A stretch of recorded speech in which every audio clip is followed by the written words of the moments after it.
கரூர்ல தாவேகா சார்பில் நடைபெற்ற மாநாட்டில் மிக முக்கியமான விஷயமாக பேசப்படக்கூடியது அந்த கூட்ட நெரிசல்ல சிக்கி உயிரிழந்தவர்களுடைய உயிர்கள். அந்த உயிரிழந்தவங்களுக்கு அரசு சார்பில் தாவேகா அரசு பதவி எடுத்து சில நாட்கள்லேயே பார்த்தீங்கன்னா அவங்க எல்லாமே கூப்பிட்டு அவங்களுக்கு இழப்பீடு வழங்கினது மட்டும் இல்லாமல், அது மட்டும் இல்லாமல் அவங்களுடைய குடும்பத்தில் ஒருத்தவங்களுக்கு அரசு வேலையானது கொடுக்கப்பட்டது. அந்த எதிர்த்து உயர்நீதிமன்றத்தில் எதிர்கட்சியினர் சார்பில் தாக்கல் செய்யப்பட்ட அந்த மனுவில் என்ன சொல்லப்பட்டது அப்படின்னு பார்த்தீங்கன்னா, இந்த மாதிரியான வேலைகள், அரசு வேலைகள் வந்து இந்த மாதிரி எல்லாம் கொடுத்துட்டு இருந்தா அதுக்கப்புறம் என்ன ஆகும் மாதிரியான வாதங்கள் வந்து வைக்கப்பட்டது. இதனை எதிர்த்து அரசு என்ன பண்ணுச்சு அப்படின்னு பார்த்தீங்கன்னா, மேல்முறையீடானது உச்சநீதிமன்றத்தில் செய்தது. இந்த மேல்முறையீட்டு வழக்கில் உயர்நீதிமன்றத்தின் உத்தரவிற்கு இடைக்கால தடை விதித்தது உச்சநீதிமன்றம்.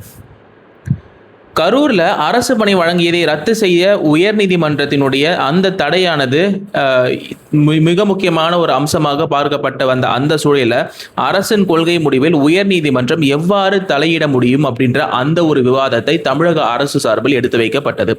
வேலை வழங்கக்கூடாது என்று கூறுவதற்கு நீங்கள் யார் என்று நீதிபதிகள் கேள்வி எழுப்பியிருக்காங்க. எதிர்மனிதர்களான சீனி அகமது உள்ளிட்டோர் பதிலளிக்க நோட்டீஸ் உத்தரவும் பிறப்பிக்கப்பட்டுள்ளது.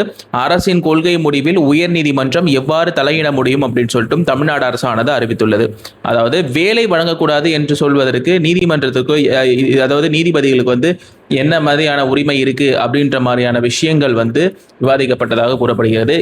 இந்த வழக்குல அதாவது வேலை இருக்கா இல்லையா அப்படின்ற கன்ஃபியூஷன்ல இருந்தவங்களுக்கு இந்த தீர்ப்பானது ஒரு மகிழ்ச்சியான சம்பவமாகவே பார்க்கப்படுகிறது.